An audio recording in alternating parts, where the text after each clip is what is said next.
Salut les louveteaux.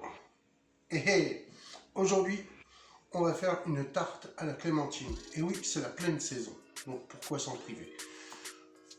Ça va se passer en 3 étapes. La pâte, l'appareil et les clémentines.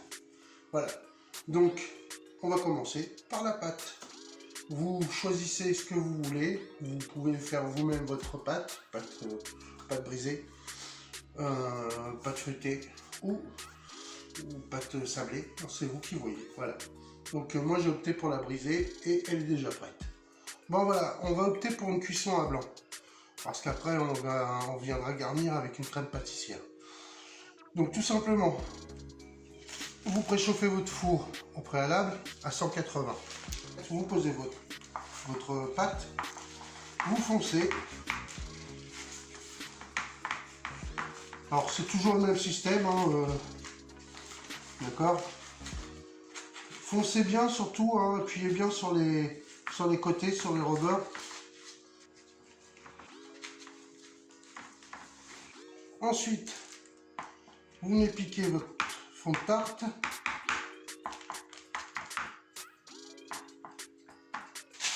Vous venez y ajouter un papier cuisson.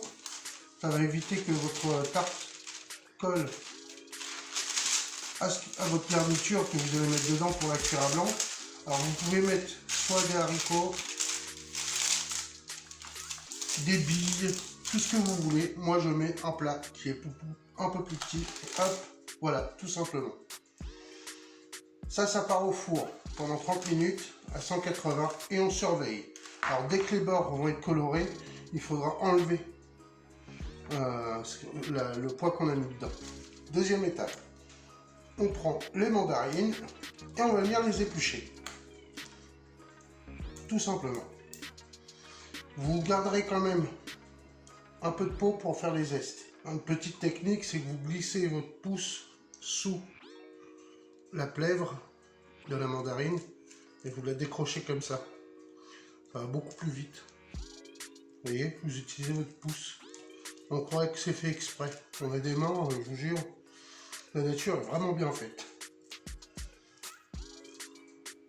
Ça s'enlève tout seul. Voilà. Alors moi je les sépare aussitôt. J'enlève bien la partie blanche qui est très amère. Et hop, et je continue. Une fois qu'ils sont épluchés, vous venez tout simplement ôter tous vos quartiers, d'accord? Vous les détachez. On peut appeler ça quartier ou section comme vous voulez. Ce ne sont pas les suprêmes. Si j'avais voulu les suprêmes, en fait, vous savez, cette partie-là, je l'aurais enlevée.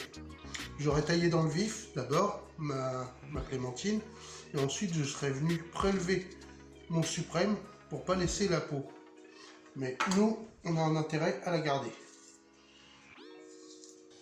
Bon, moi je vais le faire dans un wok. Ça va être plus facile pour les mandarines après, pour pouvoir les mélanger. Surtout que c'est assez fragile, et quand ils vont chauffer, ils vont être encore plus fragiles. Donc dans un wok, je fais à peu près, j'ai mis à peu près 50 grammes de sucre.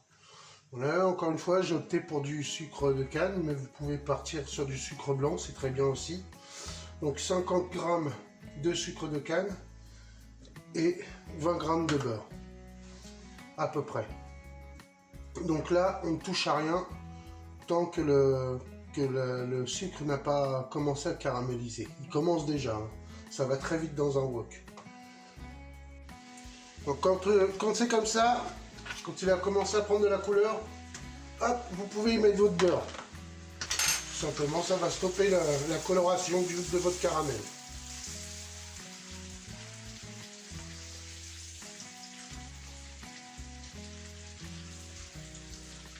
Voilà, et là on vient y plonger tout simplement nos quartiers de mandarine.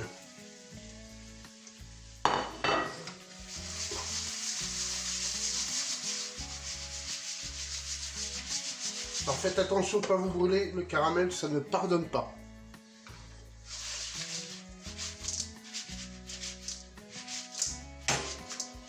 J'ai mon sucre qui est un peu cristallisé, mais c'est pas grave.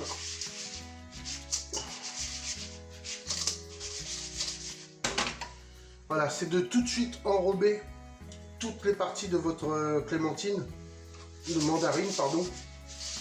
Vous auriez pu le faire aussi à la clémentine. Voilà, pour qu'elle soit bien sirupeuse.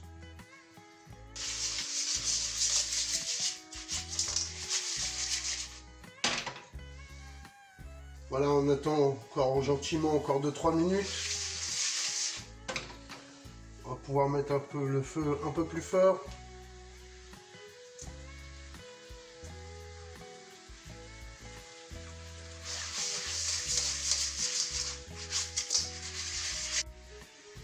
Bon allez, quand on a ça, c'est pas mal déjà. Hein. On met de côté, on débarrasse. Et j'ai ma pâte qui a sonné, je vais m'en occuper. J'enlève le poids et je laisse encore colorer le fond en, allez, on va dire 5 à 10 minutes. Bon, vous avez vu, le fond est encore blanc, donc les bords sont pas trop mal. Je remets un petit peu, vous voyez, c'est encore un peu mou. Je le remets encore 10 minutes. Voilà, c'est parti. Voilà, ma pâte est cuite, ma pâte est cuite. Donc, hop, c'est pareil, on la débarrasse, on la met de côté. Je fais chauffer mon demi-litre de lait. Voilà, tout doux. J'y ajoute, finalement, j'ai mis carrément un peu d'écorce de clémentine, pardon. Et là, je le laisse chauffer tranquillement. Pendant ce temps-là, j'ai mis 2 œufs dans un saladier. Je viens y verser 80 g de sucre. Voilà, certains auront compris, on fait une crème pâtissière. Donc, on mélange bien pour bien incorporer le sucre aux œufs. Ensuite, j'ai pris 30 g de farine que je mets tout doucement dans mon mélange œuf et sucre. Alors bien sûr, à notre lait, on aurait pu mettre de la vanille plutôt. Mais bon, là, le thème, c'est quand même la mandarine. On veut sentir de la mandarine.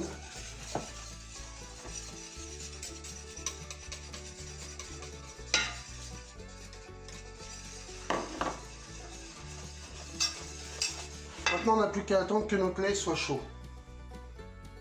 Bon, pour les gens qui sont intolérants au gluten, il existe la possibilité de remplacer la farine par de la maïzena. Par contre, je crois que c'est un tout petit peu moins de maïzena. Donc, je vérifierai à la limite. Mais voilà, il est possible de faire des crèmes pâtissières sans gluten. Et ça, faut le savoir aujourd'hui. Il ne faut pas se priver de bonnes choses quand même. Ça y est, notre lait a bouilli. On mélange un peu tout et hop, on vient tranquillement verser notre lait dans notre préparation.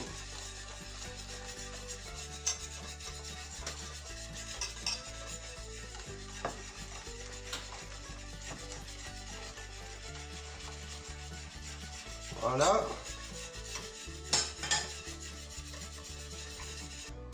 Vous venez rallumer votre gaz.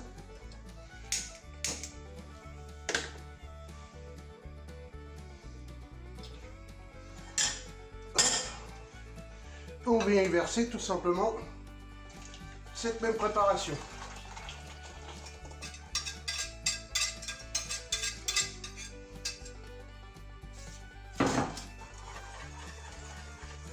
Alors là, tout en remuant, on va attendre gentiment que ça épaississe. Alors ça attache très vite, hein. Alors veillez bien à mélanger votre appareil. Une fois que ça a pris, que ça a collé, on voit déjà que ça commence déjà à changer d'aspect. Voilà, c'est bon. Allez, dès que ça bouillonne, hop, on coupe. Et là, tout simplement, on va venir le reverser dans le saladier pour que ça refroidisse un peu plus vite. Et voilà, vous venez de réaliser une crème pâtissière. jolie crème pâtissière. On va attendre que ça refroidisse un peu avant de la mettre dans le fond de tarte.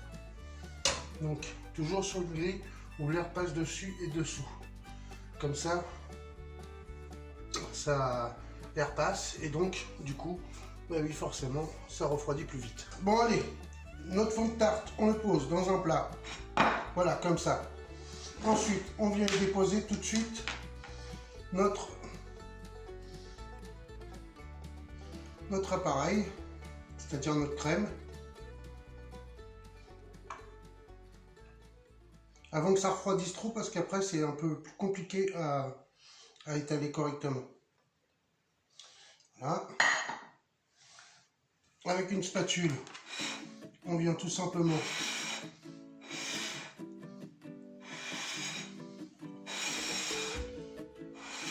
étaler notre pâte, notre crème.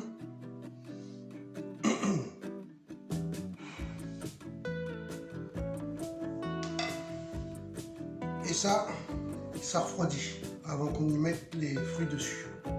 Surtout que ce soit bien froid. Bon, allez les amis, c'est parti pour le montage. Ça refroidit un peu. Donc on y va gaiement. On va essayer de partir du centre.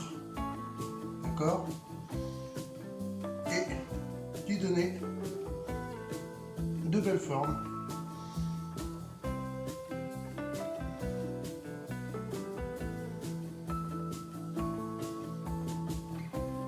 On va venir ranger tous ces jolis quartiers là qui ont caramélisé. Non mais dites donc. Hein, si j'avais pas vu juste. Voilà.